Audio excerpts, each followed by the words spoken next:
Hello बच्चों, edu science के online platform पर आपका स्वागत है। बीएससी और बीएससी बीएड सेकेंड ईयर की मैथमेटिक्स पढ़ रहे थे। पिछले लेक्चर में मैंने आपको थ्योरम नंबर 6.11 बता दी थी और नेक्स्ट अपनी थ्योरम नंबर 6.12 जो कि राजस्थान 2006 में 11 में 13 में और 17 में आ चुकी है। इंपॉर्टेंट भी है और कह क्या रहा है वो समझिएगा। क्वेश्चन आपसे कह रहा है कि यदि फलन f समवृत्त अंतराल ab में संतत है तो सिद्ध कीजिए कि यह समवृत्त अंतराल ab में रीमान समाकलनीय भी होगा। कि prove that if function f is continuous in interval ab then it is Riemann integrable। ठीक है, prove that if function f is continuous in ab then it is Riemann integrable। आपको prove करना है कि आपको केवल कंटिन्यूस दे रखा है, वो संतत दे रखा है ab में, और प्रूफ आपको क्या करना है कि वो रीमान इंटीग्रेबल है या फिर रीमान समाकलनीय है। ठीक है, आप जो एक कॉन्सेप्ट अपन यहाँ पर यूज करेंगे वो आपके आगे आने वाले 2-3 थ्योरम्स में काम में आने वाला है, तो समझिएगा और ध्यान से सुनिएगा। कभी भी आपको किसी फंक्शन को रीमान इंटीग्रेबल दिखाना हो, कभी भी आपको किसी फलन को रीमान समाकलनीय दिखाना हो, कभी भी आपको किसी फलन को रीमान समाकलनीय दिखाना हो, तो आप एक चीज दिखाएंगे, ध्यान से देखना कि एक तो आपको फंक्शन एफ को दिखाना पड़ेगा परिबद्ध, फलन एफ को आपको क्या दिखाना पड़ेगा, परिबद्ध बोले तो बाउंडेड, और दूसरी चीज आपको दिखानी पड़ेगी कि UFP 0 less than equal to minus का एलएफपी लेस देन एप्सिलॉन। यदि दो चीजें आप शो कर देते हो, पहली तो क्या कि फंक्शन एफ का बाउंडेड होना मतलब फलन एफ का परिबद्ध होना, और दूसरी चीज कि 0 less than equal to UFP minus LFP less than epsilon, मतलब या फिर UFP minus LFP less than epsilon. ये दो चीजें आप प्रूव कर देते हो तो आप ये प्रूव कर चुके होंगे कि फंक्शन एफ जो है रीमान इंटीग्रेबल है या फिर रीमान समाकलनीय। सर ये कहां से आया? ये आता है आपके थ्योरम नंबर 6.11 से, जो कि अपन पिछले लेक्चर में कर चुके हैं। थ्योरम नंबर प्रमेय नंबर 6.11 ने यही कहा था कि कोई बाउंडेड फंक्शन है, परिबद्ध फलन है, ठीक है, और UFP minus LFP less than epsilon है मेरा। यदि दो चीजें होती हैं तो ये इंप्लाइज करता है कि जो फंक्शन एफ है वो रीमान इंटीग्रेबल है। फंक्शन एफ क्या है? रीमान इंटीग्रेबल है या फिर रीमान समाकलनीय हमारा है। ठीक है जी, अब अपन आगे बढ़ते हैं और इसको प्रूफ करते हैं। क्वेश्चन को आराम से समझिएगा और ध्यान से देखिएगा। कह क्या रहा है ये कि सर ये कह रहा है कि यदि फलन एफ समवृत्त अंतराल ab में संतत है तो सिद्ध कीजिए कि ये समवृत्त अंतराल ab में रीमान समाकलनीय होगा।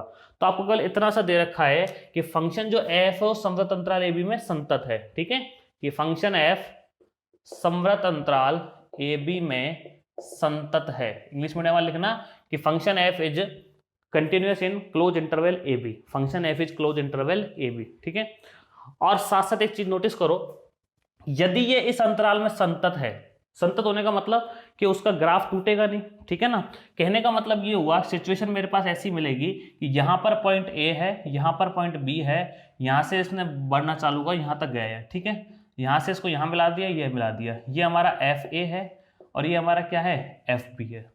ठीक है, तो जो पूरा का पूरा फंक्शन यहाँ से लेकर यहाँ तक ये बना हुआ है, एफ ए से लेकर एफ बी के बीच में ही तो है। अरे पूरा का पूरा फंक्शन जो है वो एफ ए से लेकर एफ बी के बीच में ही तो है। फलन एफ ए जो पूरा का पूरा फलन का ग्राफ बना हुआ है वो ए से लेकर बीच के बीच में ही तो है। कहीं टूटा है क्या? नहीं टूटा।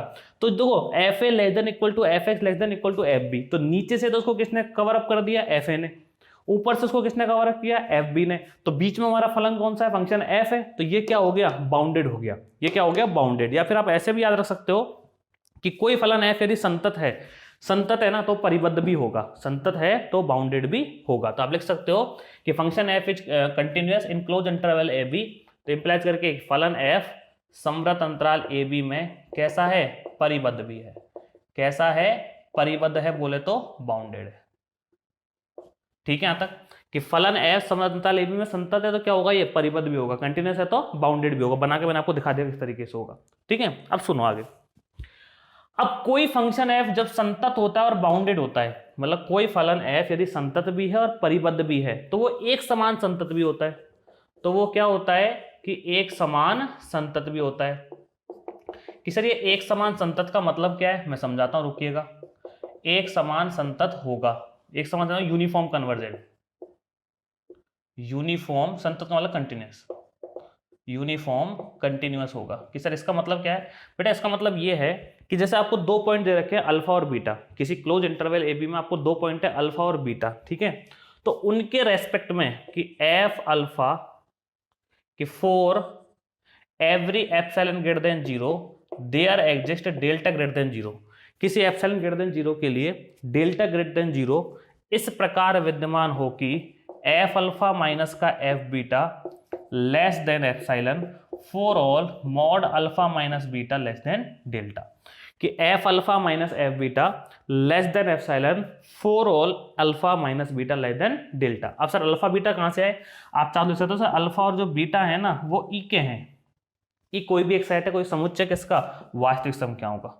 ई वास्तविक संख्याओं का कोई भी एक उपसमुच्चय हमारा है। बात समझ में आई कि नहीं आई कि सर आ गई। देखो सुनो क्या हो रहा है, यूनिफॉर्म कन्वर्जेंट या एक समान संतरता का सीधे साधा मतलब क्या है, 2 पॉइंट अल्फा और बीटा ऐसे मिलने चाहिए कि alpha minus beta less than delta हो, और इनके करस्पॉन्डिंग में जो F alpha minus F beta less than क्या हो, एप्सिलॉन। ये चीजें मैं आपको पहले भी बता चुका हूं, आपको यदि याद हो तो। ठीक है, तो इसको देते हैं इक्वेशन नंबर कितना 1। तो 3-4 बातें एक साथ हुई। Function F close interval A B में संतत कंटिन्यूअस है, संतत है। संतत तो बाउंडेड भी होगा, परिबद्ध है, बता दिया कैसे होगा। तीसरी बात, फंक्शन एफ ए बी में क्या होगा, यूनिफॉर्म कंटिन्यूअस भी होगा, मतलब एक समान संतत भी होगा। एक समान संतत को मैथमेटिकली क्या बोलते हैं कि 2 पॉइंट मिलने चाहिए अल्फा और बीटा, जो कि वास्तविक संख्याओं के समुच्चय का में है, कोई से कहीं पर उपसमुच्चय में, सबसेट में। तो mod F alpha minus F beta less than क्या हो, epsilon for all alpha minus beta less than क्या हो, डेल्टा। ये डेफिनेशन एक बार पहले भी आ चुकी है, देख लेना कहीं पे इसको। ठीक है, अब बात चल रही है हमारे क्वेश्चन की, हमें प्रूफ क्या करना है कि सिद्ध करें कि इंटरवल ए बी में, क्लोज इंटरवल ए बी में फंक्शन एफ रीमान समाकलनीय है, मतलब रीमान इंटीग्रेबल है। और मैंने थोड़े पहले आपको बताया था कि रीमान इंटीग्रेबल शो करने के लिए, रीमान समाकलन दर्शाने के लिए आपको 2 काम करने पड़ेंगे। पहला काम करना पड़ेगा कि एफ क्या होना चाहिए, बाउंडेड। पहला काम आपको क्या करना पड़ेगा कि एफ क्या होना चाहिए, बाउंडेड होना चाहिए, परिबद्ध होना चाहिए। दूसरा आपको क्या करना पड़ेगा, UFP minus LFP less than क्या होना चाहिए, एप्सिलॉन। तो देखो, एक जो बाउंडेड होना चाहिए ना, वो तो मैं पहले ही प्रूव कर चुका हूं, मतलब हो गया बाउंडेड होना, परिबद्ध होना। तो अब मेरा टारगेट क्या रह गया, यूएफपी माइनस एलएफपी। यूएफपी क्या होता है, अपर डार्बोक्स सम। एलएफपी क्या होता है, लोअर डार्बोक्स सम। ठीक है, पी क्या होता है, जैसे पी पार्टीशंस होते हैं, मतलब पी क्या होता है, विभाजन होते हैं। तो देखिए यहां पर कि यहां ध्यान से सुनते जाओ कि यहां पी जो है, माना पी के मैंने पार्टीशन कर लिए, शुरुआत कहां से, ए से x0, फिर x1, फिर x2, फिर डॉट डॉट लास्ट में कहां जा रहे हो, xn बराबर b तक। एक पार्टीशन कर दी मैं सारे के साथ, जो हर बार मैं करता आ रहा हूं उस तरीके से। ठीक है, इसके अकॉर्डिंग कोई ना कोई बीच में एक आर सब इंटरवल तो होगा, मतलब आर व उप अंतराल होगा या नहीं होगा, होगा सर। तो आर व उप अंतराल क्या बनेगा कि सर आर व उप अंतराल बनेगा XR - 1, XR, जो कि हर बार बनता है कि आर्थ सब इंटरवल क्या बनेगा, सब आर्थ सब इंटरवल XR - 1, XR बनने वाला है। सही है यहां तक कि हाँ सर बिल्कुल सही है। आगे चलते चलो, जब ये बना है तो इसमें किसी ना किसी पॉइंट पर, इसमें किसी ना किसी पॉइंट पर उच्चक होगा, सुप्रीमम, और किसी न किसी पॉइंट पर क्या होगा, निम्नक भी होगा, इन्फिनिमम। भाई पूरा का पूरा इंटरवल क्लोज है, परिबद्ध है। ठीक है, तो हाईएस्ट पॉइंट देखो इसका ये रहा, अरे है या नहीं है, और लोएस्ट पॉइंट इसका ये रहा, ये वाला। तो इस पॉइंट पर तो हाईएस्ट है सुप्रीमम उच्चक, इस पॉइंट में क्या है, लोएस्ट है निम्नक, जिसको अपन बोलते हैं इन्फिनिमम। तो पूरे ए बी की बात चल रही है। तो ए बी का आप जितने भी टुकड़े करोगे ना छोटे छोटे, एक आपने ये किया आर वा सब इंटरवल लिया, जो कहीं ना कहीं मान लो यहाँ है इसका बीच में, तो इस इंटरवल में भी तो कहीं ना कहीं बीच में हाईएस्ट और लोएस्ट मिलेगा इसका, कि सर यहाँ तो हाईएस्ट है, यहाँ क्या है इसका लोएस्ट है, मिलेगा ना। तो इस आरवे उप अंतराल में या आर सब इंटरवल में भी आपको इसका सुप्रीमम और इन्फिनिमम मिलने वाला है। तो आप लिखोगे कि माना, इसको हटा रहा हूं मैं ना, इसकी जरूरत नहीं है, बनाओ तो बना लेना, समझने के लिए था ये तो। ठीक है, मैं लिख रहा हूं कि माना लेट जो सुप्रीमम है, जिसको आप क्या बोलते हो, उच्चक बोलते हो, वो है इसका कैपिटल एम आर। वो क्या है, कैपिटल एम आर। और इन्फिनिमम मैंने क्या बोल दिया, निम्नक जिसे आप बोलते हो, वो कितना मान लिया साहब, स्मॉल एम आर। कौन से इंटरवल का, आर वे उप अंतराल का, आर सब इंटरवल जो है ना, इसका उच्चक और इसका ही क्या है, निम्नक। ठीक है, अब ये बात तो हो गई। तो उच्चक और निम्नक जो मिलेंगे वो किन्हीं किन्हीं 2 पॉइंट पर मिलेंगे। भाई एक पॉइंट पर तो उच्चक मिलेगा सुप्रीमम, एक पॉइंट पर निम्नक मिलेगा इस इंटरवल के। तो मान लीजिए 2 पॉइंट कि माना एक पॉइंट तो मान लिया सी आर और एक मान लिया डी आर, जो कि बिलोंग कर रहे हैं किसमें, XR - 1, XR में। मतलब जो आर व उप अंतराल है ना, इसके मैंने 2 पॉइंट ले लिए, एक तो ले लिया सी आर और दूसरा मैंने क्या ले लिया, डी आर। मैंने मान लिया कि सी आर पर तो मुझे क्या मिल रहा है, उच्चक। तो सी आर पॉइंट पर जो मुझे मिल रहा है, क्या मिल रहा है, उच्चक। ठीक है, और जो डी आर पॉइंट है उस पर मुझे क्या मिलना है, निम्नक। अपने मन से मैं मान चुका हूं कि सी आर पॉइंट पर तो मुझे क्या मिल रहा है, उच्चक, और डी आर पॉइंट पर मुझे क्या मिल रहा है, निम्नक। ठीक है, मुझे एक बात बताइए कि जो ये डेफिनेशन है, ये पूरी की पूरी लिखी हुई है, वो एफ के क्लोज इंटरवल ए बी के लिए लिखी हुई है कि हाँ सर लिखी हुई है, ए बी में एफ क्या है, संतत है, कंटिन्यूअस है। जब ए बी में फंक्शन एफ कंटिन्यूअस है तो ए बी का जो पार्टीशन है ये वाला, इसमें भी तो फंक्शन एफ कंटिन्यूअस संतत होगा, क्या सर होगा। पूरे के पूरे इंटरवल ए बी में ये बाउंडेड है, परिबद्ध है, तो इसी का एक छोटा सा पार्ट जो है एक्स आर माइनस वन को एक्स आर, इसमें भी ये बाउंडेड है, परिबद्ध होगा, कि सर होगा। पूरे के पूरे इंटरवल में एफ यूनिफॉर्म कंटिन्यूअस है, मतलब एक समान संतत है, तो इस वाले इंटरवल में भी तो ये एक समान संतत होगा, होगा ना भाई। मैं ये कहना चाह रहा हूं कि जो सारी की सारी कंडीशन ए बी इंटरवल के लिए अप्लाई होगी, वही सारी की सारी condition X R minus one X R के लिए अप्लाई होगी। क्यों? क्योंकि इसी के तो पार्टीशन कर करके ये वाला मिला है आपको भाई, इसी जो पूरा था ए बी, उसी के छोटे छोटे टुकड़े बहुत सारे करके तो ये मिला है। तो जो जैसा बिहेव फंक्शन एफ इस इंटरवल में कर रहा होगा, वैसा का वैसा बिहेव वो किस में करेगा, X R minus one comma X R में करेगा। ठीक है, चलो। तो ये डेफिनेशन जो थी ये किसके लिए थी, इसके लिए थी, ए बी के लिए। तो ये डेफिनेशन जो है वो इसके लिए भी तो काम करेगी। ठीक है, यहां मैंने 2 पॉइंट लिए थे, अल्फा और बीटा, जो इसमें थे। ठीक है, तो यहां पे भी मैं 2 पॉइंट ले रहा हूं, कौन कौन से, सी आर और डी आर, जो किसमें है, इसमें है। कहने का मतलब मैं ये कहना चाह रहा हूं, इसको ऐसे लिखा जा सकता है, by equation number first, mod F C R minus का एफ डी आर। कुछ नहीं किया, अल्फा की जगह तो लिख दिया सी आर, और बीटा की जगह क्या लिख दिया, डी आर। और सी आर और डी आर अब किसके पॉइंट है, X R minus one comma X R के। लेस देन क्या ले लिया मैंने, epsilon upon B minus A. कि sir B minus A upon में क्यों लिया, अगर नहीं लूंगा तो लास्ट में कैलकुलेशन में बी माइनस ए बचेगा, फिर उसको काटने में दिक्कत आएगी। ठीक है, इसलिए मैंने क्या ले लिया, epsilon upon B minus A. For all alpha minus beta, alpha बोले तो सी आर, बीटा बोले तो डी आर, और लेस देन कितना था, डेल्टा। ठीक है, और जहां पर सी आर और डी आर किस में बिलोंग कर रहे हैं, X R minus one comma X R में। जो सी आर और डी आर किस में बिलोंग कर रहे हैं साहब, X R minus one comma X R. यहां तो कोई दिक्कत, कि सर कोई दिक्कत नहीं है, बिल्कुल सही है। जो काम ए बी इंटरवल में हो रहा है, जो काम समृद्ध अंतराल ए बी में हो रहा है एफ के लिए, वही काम किस में होगा, X R minus one comma X R में होगा। क्या है ये, आर व उपअंतराल, आर सब इंटरवल। समझ में आ गई चीजें। बी माइनस ए क्यों लिया, क्योंकि कहीं ना कहीं कैलकुलेशन में आगे बी माइनस ए आएगा, तो उसको काटने के लिए लिया है। इसको दे दी मैंने इक्वेशन नंबर कितना, 2। यहां तक कोई दिक्कत, कि सर कोई दिक्कत नहीं है। अब आ जाओ, बाउंडेड तो आप प्रूव कर चुके हो, परिबद्ध तो आप प्रूव कर चुके हो, तो मेरा दूसरा टारगेट क्या है, यूएफपी माइनस एलएफपी वाला है ना। ठीक है, तो देखिएगा, अब यूएफपी माइनस का एलएफपी। ठीक है जी, यूएफपी का फॉर्मूला बताइए कि sir summation capital M R delta R, R की वैल्यू 1 से लेकर एन, ठीक है, 0 से लेकर एन, और माइनस समेशन आर की वैल्यू 0 से लेकर N small M R delta. यही चलेगा, कि सर यही चलेगा। डेल्टा आर यहां भी है, डेल्टा आर यहां भी, कॉमन निकाल दो बाहर, तो मेरे पास बच रहा है समेशन आर की वैल्यू 0 से लेकर N capital M R minus small M R, और यहां कितना, डेल्टा आर। ठीक है, अब एक काम करें, एम आर और एम आर, ये तो ये रे, कैपिटल एम आर तो किसके बराबर था, एफ सी आर के। तो समेशन आर की वैल्यू 0 से लेकर एन, कैपिटल एम आर की जगह तो क्या लिख दूं, एफ ऑफ सी आर। ठीक है, स्मॉल एम आर की जगह क्या लिख दूं, एफ ऑफ डी आर। ठीक है जी, और यहां क्या लिख दिया मैंने, डेल्टा आर। सही है, शायद ये दिख नहीं रहा होगा, तो अभी मैं इसको यहीं तक लिखता हूं। ठीक है, आप लोग वैसे नोट कीजिए, फिर अपन आगे बढ़ेंगे यहाँ से।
आगे देखिएगा, तो देखो इसमें क्या करना है मुझे, ये चल ही रहा है यूएफपी माइनस एलएफपी, ठीक है सर, अपने पास चल रहा है यूएफपी माइनस एलएफपी, ठीक है जी, और इक्वल चल रहा है हमारे पास, देखो इक्वल नहीं आएगा, कैपिटल एमआर की जगह तो मुझे क्या लिखना है, एफसीआर, ये लीजिए कि सर समेशन आर की वैल्यू 0 से लेकर एन, कैपिटल एमआर की जगह कितना आएगा, एफसीआर, और स्मॉल एमआर की जगह क्या आएगा कि सर माइनस का एफ डी आर, ठीक है, और ब्रैकेट क्लोज, और यहाँ कितना है डेल्टा आर, तो डेल्टा आर को मैं डेल्टा आर लिख दिया।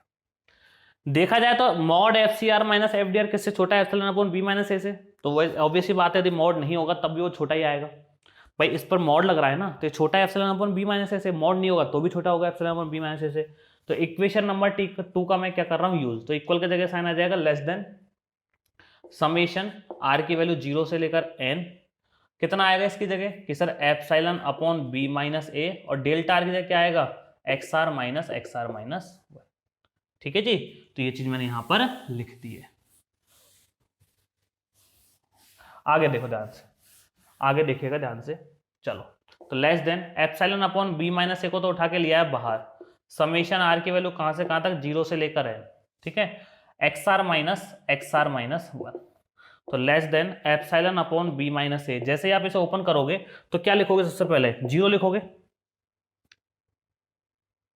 0 नहीं सॉरी, आर की वैल्यू 1 से शुरू होगी, अरे जहां जहां आर की वैल्यू 0 लिखी है उसको 1 कर लो, आर के जहां जहां 0 लिखे सब जगह 1 कर लेना, यहां पर 1 कर लेना, आर की शुरुआत 1 से होगी, ठीक है, जब आर की शुरुआत 1 से होगी तो 1 लिखोगे तो x1 माइनस एक्स जीरो, उसके बाद प्लस 2 लिखोगे तो x2 माइनस x1, 3 लिखोगे तो x3 माइनस का x2, तो ये सारे के ऐसे चलते चले जाएंगे, ठीक है, लास्ट में क्या आ जाएगा सर, लास्ट में मेरे पास आ जाएगा प्लस का xn माइनस वन, तो कट रहे हैं देखो सबके सब, x1 से x1 कटेगा, x2 से x2 कटेगा, x3 से x3 सब कट जाएंगे, तो लास्ट में मेरा बचेगा क्या कि सर मेरे पास बच रहा है एप्सिलॉन अपॉन बी माइनस ए इंटू ब्रैकेट में बचेगा एक तो xn माइनस का x0, xn को तो बोलोगे b, x0 को बोलोगे a, तो एप्सिलॉन अपॉन बी माइनस ए इंटू बी माइनस ए, कट गया बी माइनस ए से बी माइनस ए, तो क्या बच गया लेस देन एप्सिलॉन, तो मेरे पास आ क्या चुका है कि सर मेरे पास आ चुका है यूएफपी माइनस का एलएफपी लेस देन एप्सिलॉन। तो रीमान इंटीग्रेबल या फिर रीमान समाकलन प्रूव करने के लिए क्या दो चीजें चाहिए सर, एक चीज तो मुझे क्या चाहिए कि बाउंडेड होना चाहिए परिबद्ध, जो कि था पहले से ही, दूसरी चीज मुझे क्या चाहिए इधर यूएफपी माइनस एलएफपी छोटा आ जाना चाहिए किससे, एप्सिलॉन से, यदि दो बातें ऐसी हैं तो आप क्या लिख दोगे इम्प्लाइज करके कि so F is Riemann integrable in close interval A comma B, और यही आपका आंसर, ठीक है, चलिए नोट करिएगा फिर आगे बढ़ते हैं।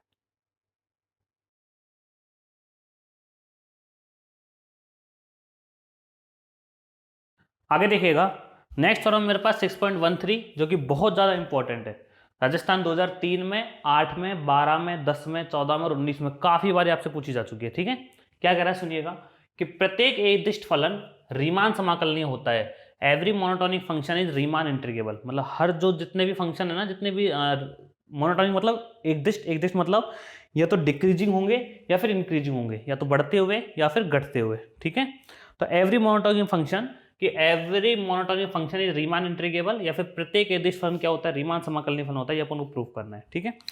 अब एकदिष्ट में आप चाहोगे तो इस क्वेश्चन को या तो आप एकदिष्ट वर्धमान से सॉल्व कर लो, मतलब मोनोटोनिक इंक्रीजिंग से, या फिर इसको मोनोटोनिक डिक्रीजिंग से कर लो। अब मैं आपको एक मतलब समझाता हूँ कि मोनोटोनिक इंक्रीजिंग और डिक्रीजिंग का मतलब क्या होता है, जो आप पहले भी पढ़ चुके हो और फिर से बता रहा हूँ। यहाँ पर a है और यहाँ पर b है, यहाँ से यहाँ तक फंक्शन बढ़ता चला जा रहा है साहब, ठीक है, यहां से यहां तक फंक्शन क्या हो रहा है, b तक बढ़ता ही चला जाएगा, कम नहीं होगा, इसको बोलते हैं एकदिष्ट वर्धमान। a से लेकर b तक, a से लेकर b तक फंक्शन हमारा बढ़ता ही चला जाएगा, तो इसको अपन क्या बोलेंगे, a से लेकर b तक फंक्शन की वैल्यू fa से fb तक, ठीक है, तो ये बढ़ता ही चला जाएगा हमारा फंक्शन, तो इसको क्या बोलते हैं, इसको मोनोटोनिकली इंक्रीजिंग या फिर एकदिष्ट वर्धमान, ठीक। यहां बीच में सब जगह क्या होगा कि सर बीच में सब जगह फंक्शन fx होगा, तो सिचुएशन वही तो बनी कि sir fa less than equal to fx और लेस देन इक्वल टू कितना fb, क्या सर सही है। अब प्रूफ क्या करना है कि सर प्रूफ हमें करना है रीमान इंटीग्रेबल, रीमान समाकलनीय है, और मैं आपको बता चुका हूं कि रीमान समाकलनीय रीमान इंटीग्रेबल का प्रूफ करने का मतलब क्या होता है कि सर सीधा सीधा मतलब है रीमान इंटीग्रेबिलिटी दिखाने का या रीमान समाकलनीय दिखाने का सीधा सीधा मतलब एक ही है कि जो क्वेश्चन जो फंक्शन है, जो फलन है, वो एक तो आपको बाउंडेड दिखाना है, परिबद्ध दिखाना है, और दूसरी बात जो फलन f है वो आपको एक तो बाउंडेड दिखाना है और साथ साथ एक आपको क्या दिखाना है, वो UFP minus LFP less than क्या एप्सिलॉन। यदि ये दो चीजें आप दिखा देते हो तो आपका फंक्शन रीमान इंटीग्रेबल है, वरना रीमान इंटीग्रेबल नहीं है, रीमान समाकलनीय है वरना नहीं है। दो चीजें कौन कौन सी कि सर एक तो आपको क्या दिखाना है कि सर एक तो हमें दिखाना है कि जो फंक्शन f है ना हमारा वो क्या होना चाहिए, बाउंडेड होना चाहिए, परिबद्ध, और दूसरा मुझे क्या दिखाना है कि जो फंक्शन f है वो क्या होना चाहिए, UFP minus LFP less than क्या होना चाहिए एप्सिलॉन। ये दो चीजें हैं तब तो वो रीमान इंटीग्रेबल है, और दो चीजें नहीं है तो वो रीमान इंटीग्रेबल नहीं है। बात समझ में आ रही है? ठीक है सर, चलते हैं, देखिएगा कि लेट या माना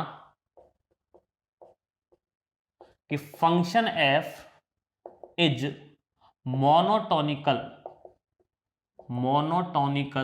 increasing, function f is monotonically increasing in close interval a, b, कि माना फलन f संवृत अंतराल ab में एक दिष्ट वर्धमान है, संवृत अंतराल ab में एक दिष्ट वर्धमान, कि मान लिया फंक्शन f जो है वो क्लोज इंटरवल ab में क्या है, एक दिष्ट वर्धमान या फिर मोनोटोनिकल इंक्रीजिंग है।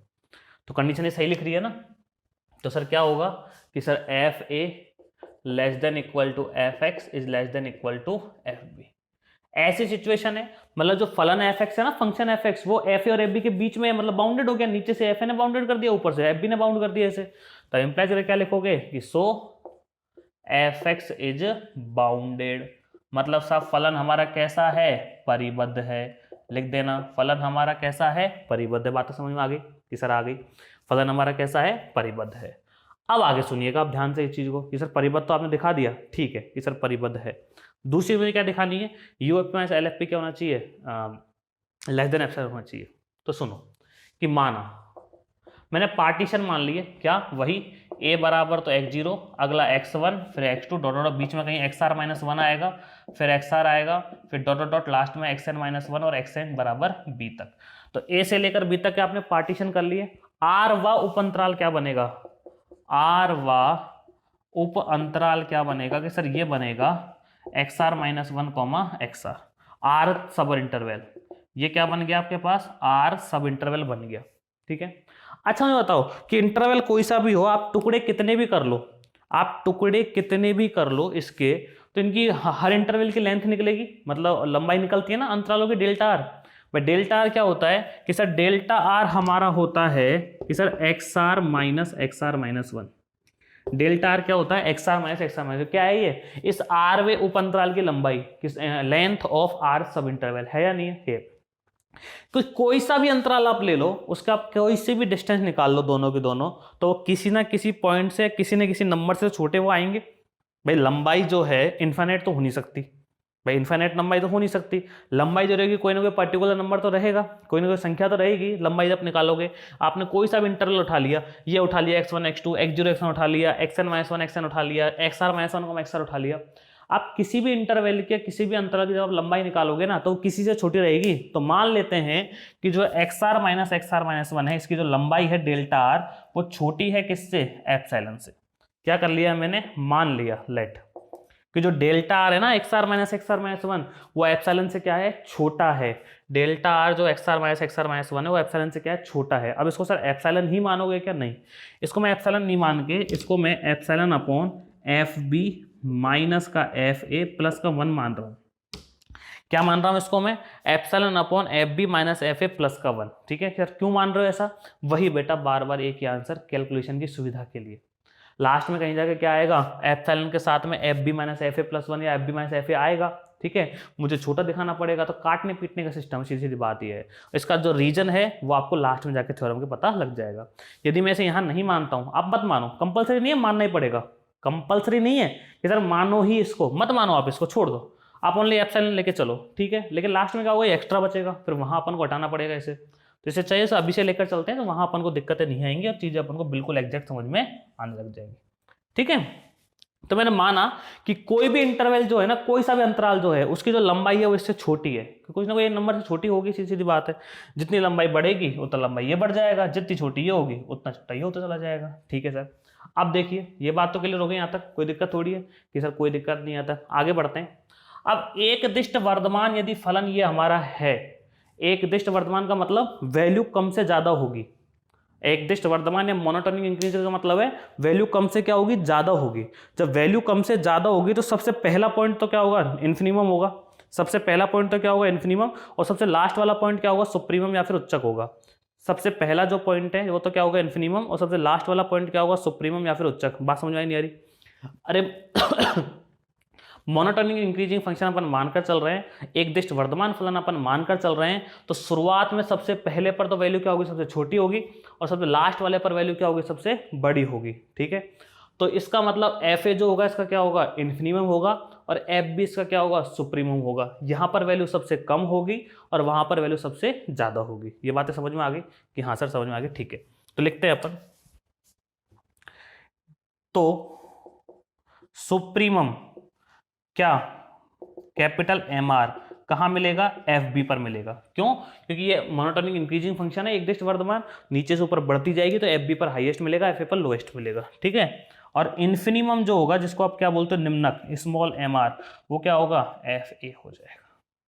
ठीक है, अब अपन देखते हैं क्या, U F P minus L F P. अब यू एफ पी, देखो दो चीज दिखानी होती हैं, रीमान इंटीग्रेबल या फिर रीमान समाकलन के लिए दो चीज दिखानी पड़ेंगी। पहले तो क्या, बाउंडेड होना चाहिए परिबल, और दूसरा क्या, U F P minus L F P क्या आना चाहिए, छोटा, किससे, एप्सिलॉन से।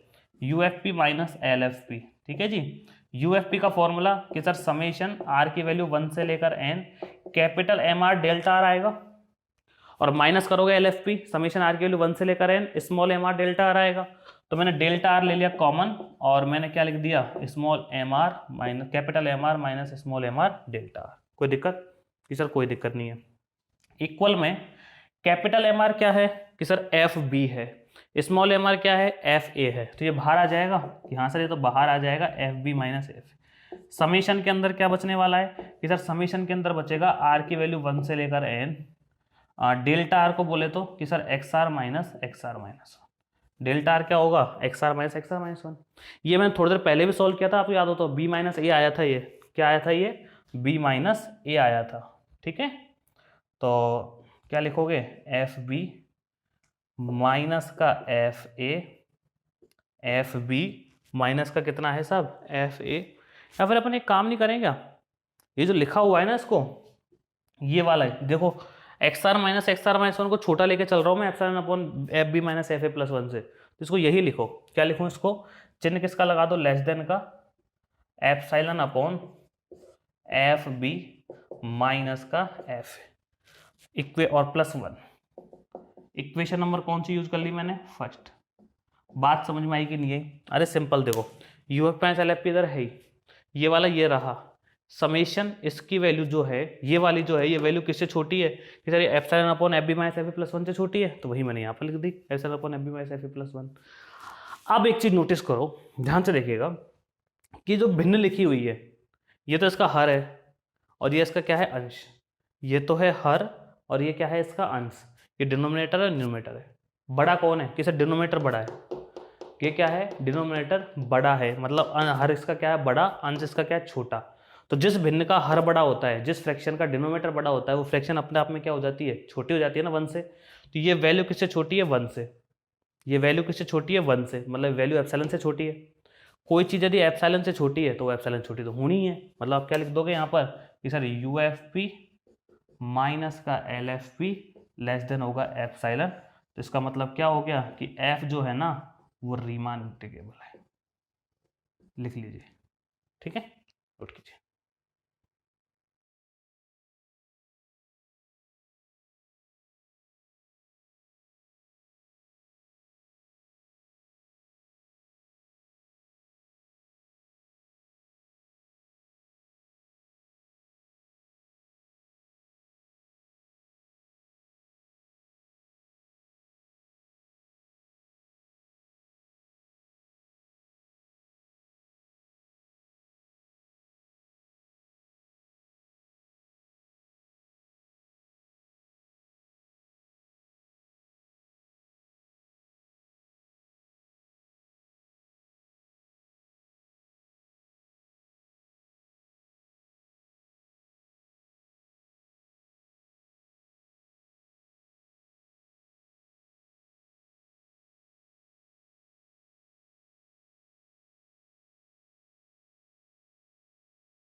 आगे देखिएगा, नेक्स्ट थ्योरम मेरे पास है 6.18। ये आपसे कह रहे हैं कि यदि f और g रीमान समाकलनीय है, मतलब f और g दोनों अलग अलग रीमान इंटीग्रेबल है, ठीक है, क्लोज इंटरवल ए बी पर, देन प्रूव दैट कि जो f डॉट g होगा वो भी रीमान इंटीग्रेबल होगा। क्वेश्चन आपसे ये कह रहा है कि f और g दोनों अलग अलग रीमान इंटीग्रेबल, रीमान समाकलनीय है, तो f डॉट g होगा ना, वो भी क्या होगा, रीमान समाकलनीय, रीमान इंटीग्रेबल होगा। ये आपसे कहना चाह रहा है ना। देखिए कैसे प्रूव करेंगे इसको, ध्यान समझेगा ना, हिंदी में लिखूंगा, इंग्लिश में बोलूंगा, तो इंग्लिश मीडियम वाले जो वर्डिंग बोलूँ उनको रिपीट करके सुन सुन के लिख लेना, ठीक है। और एक बात और मैं आपको बता दूं, न्यूमेरिकल एनालिसिस का पेपर भी मैं आजकल में स्टार्ट करने वाला हूँ, साथ साथ दोनों पेपर दोनों साथ साथ चलेंगे, और लगभग टारगेट रहेगा मार्च तक अपन इसको खत्म करें, और 15-20 अप्रैल, 1.5 महीने में अपन उसको खत्म कर दें, अप्रैल में। आपको एग्जाम के लिए 20-25 दिन आराम से मिल जाएंगे प्रिपरेशन करने के लिए। टाइम पीरियड जो भी गया, जैसा भी गया, उसको लेकर छोड़ना जो हो गया सो हो गया है ना, उसको जाने दो, कोई दिक्कत नहीं है। और थोड़ा सा भरोसा बनाए रखो, विश्वास रखो चीज़ों को लेके, पढ़ाई करो अपनी, और जितना भी आपका टाइम पीरियड ये गया है ना, वो सारा कवर अप करवा दूंगा जितनी जल्दी होगा पॉसिबल, ठीक है। बस पेशेंस रख जाए, बस थोड़े दिन की बात और है, थोड़े दिन में मैक्सिमम मैं पूरा तो नहीं कहता कि हाँ भाई 10-15 दिन में ही, हाँ, लेकिन मैक्सिमम मिनिमम जितना टाइम होगा ना, उतने टाइम में मैं आपको सबसे आगे लेके निकल जाऊँगा, ठीक है। बस आप थोड़ी सी मेहनत कर लीजिए, थोड़ी सी मेहनत बढ़ा दीजिए अपनी, जितना आप पहले अगर 1 घंटे पढ़ रहे थे, आप सवा घंटे या 1.5 घंटे पढ़ना चालू कर दें मैथमेटिक्स को देना, ठीक है। और जो सेकंड पेपर हो चुका है, एक बार उसके सारे लेक्चर देख लीजिए, 94 के 94 लेक्चर्स, और फिर कोशिश करूँगा एग्जाम टाइम में आपको मैं इंपॉर्टेंट क्वेश्चन प्रोवाइड करवाने की, और टेस्ट सीरीज वगैरह जो भी होगी सेशन देखेंगे अपन आगे, टाइम के अकॉर्डिंग वो सारी चीज़ें होंगी। तो एनए का पेपर स्टार्ट होने वाला है, जिन्होंने एडमिशन ले लिया था, जिन्होंने मतलब पहले एडमिशन ले लिया था, उन सब से कहना चाह रहा हूँ मैं, वो अपनी डिटेल मुझे भेज दीजिए सबके सब, ताकि मैं उनको पहले ही एनरोल कर दूँ, ठीक है। और जहाँ तक कोशिश करते हैं आज से या कल से चीज़ें स्टार्ट हों। एनए की कोर्स मैंने जनरेट कर ही दिया है एप्लीकेशन पर, आप देख लेना। एक एप्लीकेशन का अपडेट आएगा जल्द ही, 1-2 दिन में, जिसको चाहिए डायरेक्टली तो मुझसे ले लेना, और नहीं तो प्ले स्टोर पर अपडेट आ जाएगा, वो अपडेट कर लीजिएगा। उसमें फिर आपको क्लासेज जो हैं, जहाँ आप पहले देखते थे, जहाँ आपको स्पीड का और टाइमिंग का, इनका सबको ऑप्शन मिलते थे ना, वो सारे के सारे आपको करवा दिए हैं, है ना। स्पीड का अब ऑप्शन आपको मिल जाएगा 1 गुना 2 गुना जो होता था ना, 1 टाइम 2 टाइम, वो भी एक क्वालिटी सेट का ऑप्शन था, वो सारे आपको दोबारा से फिर से मिलने लग जाएंगे, ठीक है। तो एनए का जो पेपर है मैं वहीं स्टार्ट करूँगा, मतलब उसी जहाँ पर पेड कोर्स अपना जो आता है ना, अब आपको सब्सक्रिप्शन जाने जरूरत नहीं पड़ेगी, जो आपका पेड कोर्स आता है ना, वहीं आपको एनए का पेपर स्टार्ट मिल जाएगा। थर्ड पेपर जो ओपन करेंगे उसकी क्लासेस वहीं डालूंगा, यहाँ नहीं डालूंगा, और धीरे धीरे इन क्लासेस को मैं शिफ्ट कर दूंगा वहीं पर, ठीक है, ताकि आपको बेटर परफॉर्मेंस मिल सके, क्वालिटी वाइज भी और स्पीड वाइज भी। और जो पुराने लेक्चर्स, पुराना पेपर है, सेकंड पेपर 94 लेक्चर्स हैं, धीरे धीरे 2-4-5 दिन में उनको भी मैं सबको वहीं डाल दूंगा, ठीक है, ताकि आप स्पीड से उन चीज़ों को देख पाएँ। और बाकी पढ़ते रहिए, देखिएगा थ्योरम आपकी क्या कह रही है। थ्योरम आपसे कह रही है कि यदि f और g दोनों के दोनों f और g अलग अलग रीमान इंटीग्रेबल है, मतलब f वाला और g वाला दो अलग अलग फंक्शन है, दोनों क्या है, रीमान इंटीग्रेबल या फिर रीमान समाकलनीय है, तो प्रूव करना है कि जो f डॉट g है वो भी क्या होगा, रीमान इंटीग्रेबल होगा, रीमान समाकलनीय होगा, f डॉट g, ठीक है। देखो कि यहाँ f वाला और g वाला दोनों के दोनों क्या है, रीमान इंटीग्रेबल है। देखो आप हिंदी में लिखो कि f और g रीमान समाकलनीय है, या आप एक साथ लिख दो कि f and g belongs to r a comma b, इसका मतलब भी वही है कि f और g दोनों क्या है, रीमान इंटीग्रेबल। यहाँ कॉमा है, यहाँ डॉट है बीच में, ठीक है, इनका मल्टीप्लीकेशन मतलब। तो यदि f और g रीमान इंटीग्रेबल हैं, तो ये दोनों दोनों बाउंडेड भी होंगे, ठीक है। So f and g are bounded in close interval a comma b, मतलब f और g दोनों के दोनों कैसे हैं, परिबद्ध। संवृत अंतराल a कॉमा b में f और g दोनों के दोनों कैसे हैं, परिबद्ध हैं, ठीक है साहब। चलो ठीक है, परिबद्ध भी है, कोई दिक्कत नहीं है। f और g दोनों के दोनों कैसे हैं, परिबद्ध, किसमें, संवृत अंतराल a कॉमा b में। तो परिबद्ध है, तो जो मॉड fx होगा वो लेस देन मैंने मान लिया किससे, k1 से, और मॉड gx जो होगा वो मैंने लेस देन मान लिया किससे, k2 से। मतलब मैंने मान लिया परिबद्ध का मतलब बाउंडेड, बाउंडेड का मैंने आपको बता रखा है पहले, परिबद्धता का मतलब कि मॉड के अंदर वैल्यू जो किसी एक नंबर से छोटी होगी, तो मॉड fx लेस देन मान लिया k1 से, और मॉड gx लेस देन मान लिया किससे, k2 से। मैंने मान लिया कि एक नया नंबर है k, जो कि मैक्सिमम है किसमें, k1 और k2 में, मतलब एक नया नंबर k है जो कि k1 और k2 में बड़ा है, या तो k1 बड़ा है तो k1 की वैल्यू k है, k2 बड़ा है तो k2 की वैल्यू k है। तो जो ये वैल्यूज हैं, ये k1 से छोटा है, ये k2 से छोटा है, तो मैंने मान लिया कि जो k है इन दोनों में से बड़ी वैल्यू है, तो उनसे छोटा होगा कि नहीं होगा ये। तो आपके पास ये बन जाएगा कि mod fx is less then k, और साथ साथ mod gx is less then k। Equation number क्या दे दिया मैंने, इसको फर्स्ट दे दिया, कोई दिक्कत, किसी कोई दिक्कत नहीं है। अब मैंने एक नई चीज उठाई, मैंने उठाया एक फंक्शन fx डॉट gx। मतलब F x dot D x मैंने फंक्शन उठाया जो कि इक्वल होगा किसके, कि सर मॉड एफ एक्स और मॉड जी एक्स के। मैंने F x dot G x एक फंक्शन उठाया मॉड के अंदर जो कि mod F x dot mod जी एक्स के क्या होगा, इक्वल होगा। ठीक है, अच्छा यदि मॉड एफ एक्स की जगह रख दूं के, मॉड एफ एक्स क्या रख दूं के, तो चिन्ह आ जाएगा लेस देन का के डॉट के। तो मेरे पास आ गया कि mod F x dot mod जी एक्स लेस देन कितना आ गया, के स्क्वायर। इक्वेशन नंबर क्या दे दिया, 2। अगर कोई फंक्शन इस तरीके से है, इसको शॉर्ट में लिखने का तरीका कि sir F dot G x, अरे लिख सकते हैं इसको F x dot G x को एफ डॉट जी एक्स लिख सकते हैं ना, लेस देन कितना आ गया, के स्क्वायर। कि सर आप लेके कहाँ जा रहे हो, हम कर क्या रहे हैं, कि हमें प्रूव करना है कि एफ डॉट जी क्या है, रीमान इंटीग्रेबल, मतलब रीमान समाकलनीय है। तो रीमान समाकलनीय प्रूव करने के मैंने 2 चीजें बताई थी कि पहली बात तो जो एफ डॉट जी है वो क्या होना चाहिए, बाउंडेड। बाउंडेड बोले तो परिबद्ध। यदि आपका एफ डॉट जी परिबद्ध है, बाउंडेड है, यदि आपका एफ डॉट जी परिबद्ध है, बाउंडेड है, तो दूसरी बात क्या कि जो यूएफपी माइनस एलएफपी होता है ना, तो you F dot GP minus का एल एफ डॉट जीपी ये लेस देन होना चाहिए इसे एप्सिलॉन से।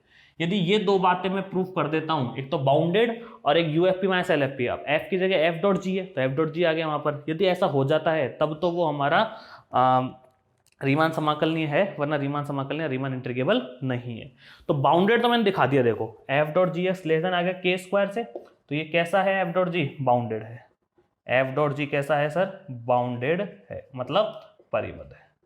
तो एक चीज तो प्रूफ हो गई, एक चीज तो प्रूफ यहां पर हो चुकी है, एक चीज तो यहां पर प्रूफ हो चुकी है सर। अब सुनिएगा, अब दिखाना है अपन को यूएफपी माइनस एलएफपी वाला सिस्टम। ठीक है, ठीक है, पूरा का पूरा सुनिएगा ध्यान से कि सिंस एफ और जी दोनों के दोनों रीमान इंटीग्रेबल है ए कॉमा बी में, है या नहीं है, कि सर है। तो मैंने मान लिया कि एफ के लिए जो पार्टीशन है वो तो P1 है, और जी के लिए पार्टीशन मैंने क्या मान लिया, P2। एफ के लिए पार्टीशन तो मैंने क्या मान लिया, P1, और जी के लिए पार्टीशन मैंने क्या मान लिया, P2। तो जो mod U F P1 minus L F P1 less than epsilon होगा या नहीं होगा, कि सर होगा, क्योंकि जो एफ है ना वो रीमान इंटीग्रेबल है, रीमान समाकल नहीं, तो उसके लिए होगा ही है, और पार्टीशन मैंने क्या लिया उसके लिए, P1। ऐसे ही U G P2 minus L G P2 ये भी क्या होगा, लेस देन एप्सिलॉन। इसको क्या बोल दिया, इक्वेशन नंबर 4। क्यों, क्योंकि एफ और जी दोनों के दोनों अलग अलग रीमान इंटीग्रेबल है, मतलब एफ और जी दोनों के दोनों अलग अलग रीमान समाकल नहीं है, उनका डॉट मुझे प्रूफ करना है। ठीक है, यहाँ तक कोई दिक्कत, सर कोई दिक्कत नहीं है। अब मेरी बात आप आगे सुनिएगा, ध्यान से देखिएगा।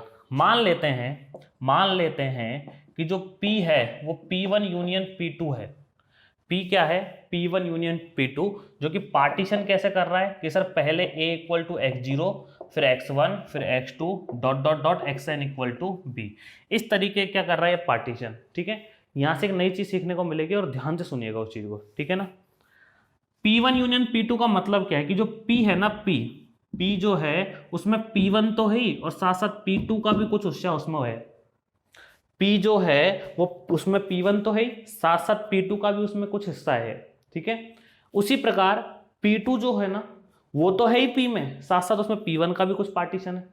ध्यान से सुनिएगा, P जो है P उसमें P1 तो है ही, साथ साथ P2 का भी कुछ ना कुछ हिस्सा होगा कि यूनियन हो रहा है। P में P2 भी है और साथ साथ P1 का भी उसमें कुछ ना कुछ हिस्सा है। ये बात समझ में आ गई, यहाँ तक जब समझ में आ गई तो ऐसी सिचुएशन में इसको क्या बोलते हैं, सूक्ष्मतर विभाजन।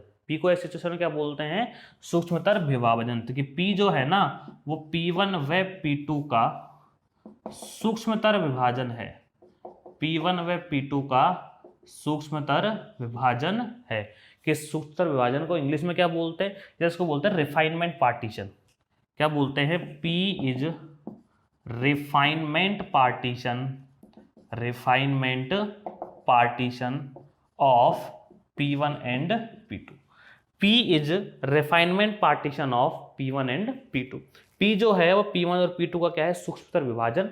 क्यों, क्योंकि P में P1 तो है ही, साथ साथ P2 का भी कुछ हिस्सा है, या P2 में P2 तो पूरा पूरा है ही, P1 का भी कुछ हिस्सा है। तो P को P1 और P2 का सूक्ष्मतर विभाजन बोलते हैं, या P is refinement partition of P1 and P2। ये वाली चीज हो गई कि सर ऐसा हो तो रहा है, ठीक है, कि सर फिर इसका मतलब क्या, मतलब ये एक थ्योरम नंबर आप देखेंगे 6.02, थ्योरम नंबर आप देखेंगे 6.02, शायद अपन ने प्रूफ नहीं करी है, लेकिन उसका रिजल्ट अपन काम में लेने वाले हैं। वो क्या कहता है कि सर वो कहता है कि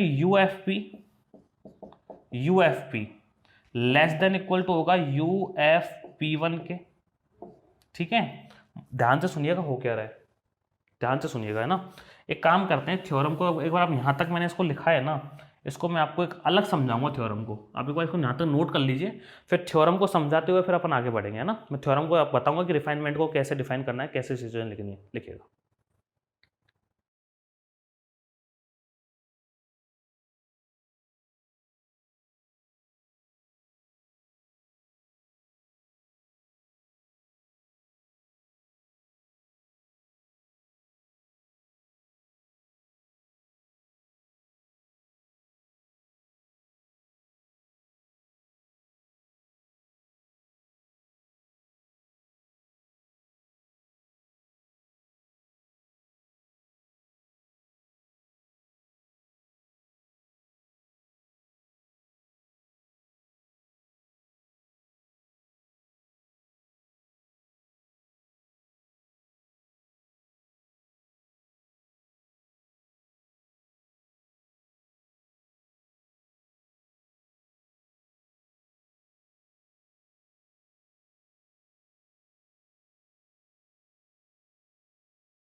आगे देखिएगा, तो रिफाइनमेंट पार्टीशन के बारे में आपको बता रहा था। पहले बात तो हुआ कैसे, P जो है वो P1 यूनियन P2 है, तो P1 तो है ही पूरा का पूरा P में, P2 का भी कुछ हिस्सा इसमें है। ठीक है, P2 पूरा का पूरा इसमें है ही, तो P2 का भी कुछ हिस्सा इसमें है। तो P को क्या बोलते हैं, P1 का रिफाइनमेंट या फिर P1 का सूक्ष्म विभाजन, और P को क्या बोलते हैं, P2 का भी सूक्ष्म विभाजन या फिर P2 का भी रिफाइनमेंट पार्टीशन। ठीक है, ये बात तो वो क्लियर हुई। अब मैं थोड़ा सा आगे बढ़ता हूँ, ध्यान से सुनिएगा करना क्या है मुझे, है ना। देखो मैं एक्चुअल में कर क्या रहा हूँ कि लिखने का तरीका थ्योरम के अकॉर्डिंग चल रहा हूँ मैं, ना, कि UFP less than equal to होता है यूएफपी1 के, मतलब जो रिफाइनमेंट पी है ना वो छोटा, लेस देन इक्वल टू क्या होता है यूएफपी1 के, ये लेस देन इक्वल टू होता है एलएफपी1 के, और ये लेस देन इक्वल टू होता है एलएफपी के। ये थ्योरम के स्टेटमेंट से अपन ने डायरेक्ट लिखा है कि P जो है वो P1 का रिफाइनमेंट है, तो उसके लिए क्या लिख सकते हैं, UFP less than equal to UFP1 less than equal to LFP1 less than equal to LFP। किस तरह से रिजल्ट क्या निकल के आएगा, रिजल्ट बेटा ये निकल के आएगा कि इसमें से मैं इसको माइनस करूंगा तो ये क्या बनेगा कि sir UFP minus UFP1, sorry UFP minus, इसको माइनस करूंगा, इधर लेके आऊंगा, एक सेकेंड, इसको नहीं, इसको UFP लिखा हुआ है माइनस का LFP। ठीक है जी, ये होगा लेस देन इक्वल टू। ठीक है, उसके बाद क्या हो रहा है कि जो UFP1 है, UFP1 माइनस का क्या होगा LFP1। मेरी बात को समझने की कोशिश करेगा ध्यान से। ये सबसे छोटी वैल्यू थी, ये सबसे बड़ी वैल्यू थी। सबसे छोटी वैल्यू में से सबसे बड़ी वैल्यू यदि आप माइनस करोगे तो वो सबसे छोटा ही तो रहेगा। सबसे छोटी वैल्यू में से सबसे बड़ी वैल्यू माइनस कर रहे हो, तो इसमें से ये माइनस करोगे तो सबसे छोटी वैल्यू तो मिलेगी मुझे नेगेटिव में, सब छोटी मिलेगी, और इसमें से ये माइनस करोगे तो बड़ा तो रहने वाला ही है। ठीक है, तो जो काम P1 के साथ हुआ वही काम किसके होगा, P2 के साथ, मतलब G वाले के साथ, कि UGP माइनस का LGP less than equal to UGP1 minus का LGP1। ठीक है, P2 आएगा क्योंकि G वाले में P2 था साहब, G वाले में क्या था P2, इसलिए P2 आएगा। इसको दे दिया मैंने इक्वेशन नंबर कितना 5, और इसको दे दिया इक्वेशन नंबर 6। साथ साथ एक काम करते हैं, देखिए ध्यान से कि जो UFP1 और LFP1 छोटा है किससे, एप्सिलॉन से, तो मैंने छोटा लिख दिया किससे, एप्सिलॉन से। मेरे कहने से आप इसको एप्सिलॉन बट अपॉन 2 के लेके चलना, क्या लेके चलना है इसको, एप्सिलॉन अपॉन 2 के, क्योंकि लास्ट में इसको काटने की जरूरत पड़ेगी, तो एप्सिलॉन अपॉन क्या लिख दिया 2 के, इसको भी क्या लिख दिया लेस देन में एप्सिलॉन अपॉन 2 के, इक्वेशन नंबर 5, और उसको दे दिया इक्वेशन नंबर 6। यहाँ तो कोई दिक्कत, ठीक है, यहाँ तक कोई दिक्कत नहीं है। ठीक है, अच्छा काम करो, इसको नोट करो, फिर आगे बढ़ता हूँ मैं।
आगे देखिएगा, ध्यान से देखो, मैंने मान लिया कि माना एक आरवा उप अंतराल, आरवा उप अंतराल, आरत सब इंटरवल मैंने क्या मान लिया, X R minus one comma X R मैंने मान लिया। आरवा उप अंतराल या आर सब इंटरवल मैंने क्या मान लिया, X R minus one comma X R मान चुका हूं। इस इंटरवल में एफ का जो सुप्रीमम है वो तो मैंने क्या माना, एम डैश आर, और इन्फिनिमम मतलब निम्नक मैंने क्या माना, स्मॉल एम डैश आर। ये उच्चक है और ये निम्नक है एफ का। जी का जो सुप्रीमम है वो मैंने माना एम डबल डैश आर, और इन्फिनिमम मैंने क्या माना, small M R double dash R. ठीक है, एफ का supremum M dash R, infimum small M dash R, supremum capital M double dash R, infimum small M double dash R. ठीक है, ये मान लिया। अब इसी इंटरवल की बात चल रही है, इस सब इंटरवल में एक मैंने एफ डॉट जी के भी ले लिए, तो एफ डॉट जी का जो सुप्रीमम लिया वो तो लिया कैपिटल एम आर, और इन्फिनिमम मतलब निम्नक मैंने क्या ले लिया, स्मॉल एम आर। हिंदी वाले लिख लेना, उच्चक निम्नक, उच्चक निम्नक, उच्चक और निम्नक। ठीक है, ये तीनों के मैंने मान लिया अलग अलग। अब मैं आगे बढ़ता हूं, देखिएगा ध्यान से कि मॉड एफ डॉट जी बीटा माइनस एफ डॉट जी अल्फा, दो पॉइंट उठाए मैंने, एक तो एफ जी का बीटा पॉइंट पर और एफ डॉट जी का अल्फा पॉइंट पर। अल्फा और बीटा पॉइंट किसके हैं, इस इंटरवल के हैं। ठीक है, चलिएगा, इक्वल, ध्यान से देखते चलो। इसको ऐसे लिख सकते हैं कि अपन कि सर मॉड के अंदर एफ बीटा जी बीटा लिख दिया, कोई दिक्कत थोड़ी है, इसको कोई दिक्कत नहीं है। मैं एक काम कर रहा हूं, F alpha dot G beta तो मैंने माइनस किया, और F alpha dot G beta मैंने प्लस किया अपने मन से। ठीक है, और लास्ट में क्या है, एफ अल्फा माइनस का F alpha dot G alpha. क्यों कर रहा हूं उसका रीजन आपको थोड़ी देर में अपने आप समझ में आ जाएगा। ठीक है, चलते चलिए, ये आ गया मॉड एफ बीटा और जी बीटा कॉमन ले लूं इनमें से, कि ठीक है सर आपने जी बीटा कॉमन ले लिया, ब्रैकेट में क्या बचने वाला है कि सर एफ बीटा माइनस का एफ अल्फा प्लस, है ना, इसमें से आपने एफ अल्फा कॉमन ले लिया, अंदर क्या बचने वाला है कि सर जी बीटा माइनस का जी अल्फा। ठीक है यहां तक कि सर बिल्कुल ठीक है।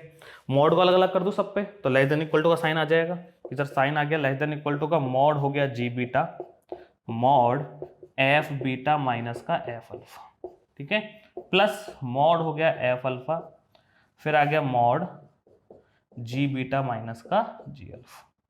ठीक है यहां तक।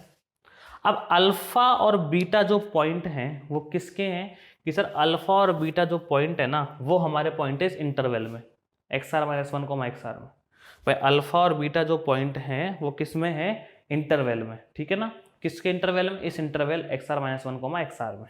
तो देखिएगा ध्यान से, एक चीज और सुनिए, थोड़ी देर पहले ही मतलब शुरुआत में अपन ने प्रूफ किया था, शुरुआत में अपन ने प्रूफ क्या लेकर चले थे अपन, याद हो तो आपको कि F X less than equal to लेकर चले थे क्या, एप्सिलॉन और सॉरी के, और जी एक्स मॉड लेकर चले थे अपन किससे, के से, कब, जब एक्स बिलोंग कर रहा था ए कॉमा बी में। ठीक है, यहां तक ये लेकर चले थे ना। तो यहां आप थोड़ा ध्यान से देखेंगे तो मुझे एक बात बताओ, अल्फा और बीटा दोनों के दोनों इसमें बिलोंग कर रहे हैं, तो ए बी में बिलोंग करेंगे नहीं करेंगे, कि सर करेंगे ए बी में बिलोंग। ठीक है, बाउंडेड है ये, परिबद्ध है, तो mod F X less than क्या होगा, तो एक्स की जगह पॉइंट ले लो अल्फा, तो mod F alpha less than क्या होगा, और mod F G beta less than क्या होगा।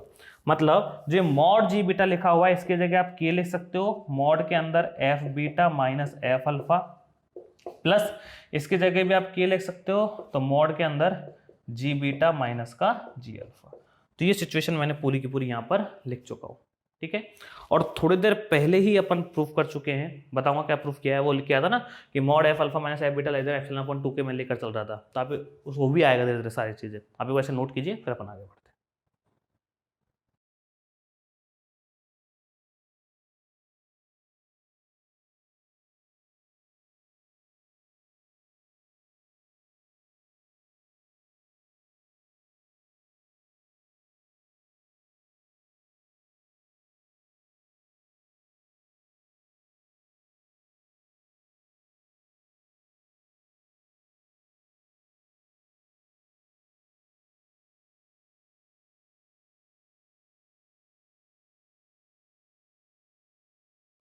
आगे देखिएगा, यदि अल्फा बीटा दो पॉइंट है ना मेरे पास, है ना, ए बी अंतराल में है, यदि इनको उपअंतराल XR-1, XR में माना जाए कि माना जो अल्फा और बीटा है वो इंटरवल किस में है, XR-1, XR में, और मान लेता हूँ बीटा पर तो उच्चक मिल रहा है सुप्रीमम, अल्फा पर मान लेता हूँ निम्नक मिल रहा है इन्फिनिमम। ठीक है, तो ये कितना आएगा सर, ये चलेगा लेस देन इक्वल टू के एफ बीटा, मतलब फंक्शन एफ का बीटा पर क्या होगा, उच्चक सुप्रीमम क्या लिखेंगे, कैपिटल एम आर, यही तो माना था, इसका क्या माना था, स्मॉल एम आर।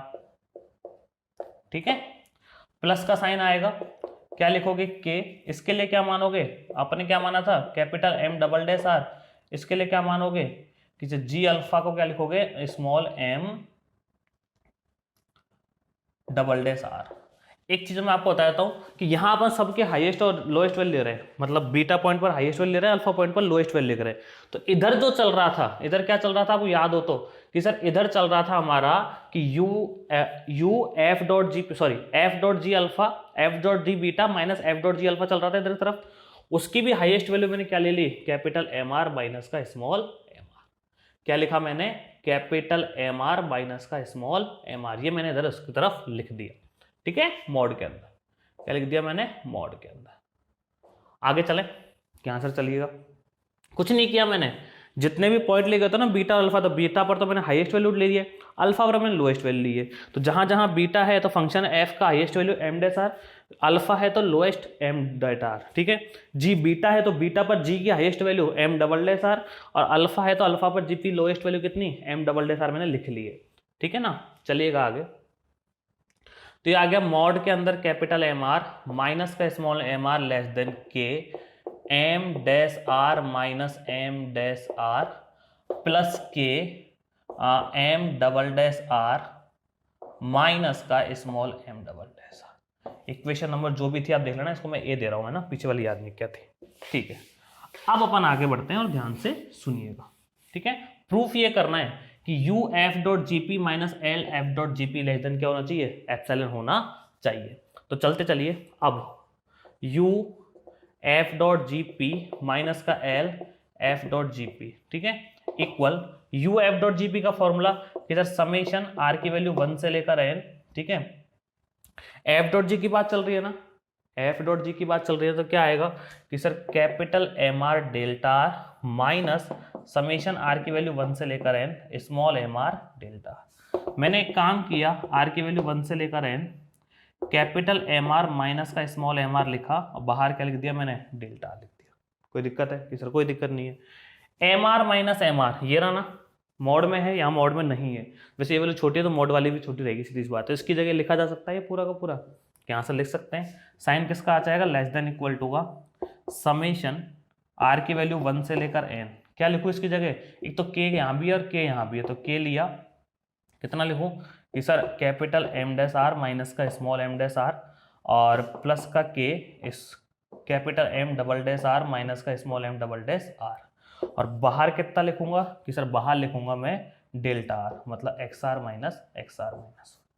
ठीक है, या फिर सिंपली आप डेल्टा आर चलने दो, कोई दिक्कत नहीं, सिंपली आप क्या चलने दो, डेल्टा। अलग अलग कर दो क्या सर, अलग कर दो, के को तो बाहर निकाल लो, समेशन आर की वैल्यू 1 से लेकर N capital M dash R minus small M dash R delta R, ठीक है, ब्रैकेट दिया, प्लस समेशन आर की वैल्यू 1 से लेकर N capital M double dash R minus का स्मॉल एम डैश आर, और बाहर भी कितना, डेल्टा।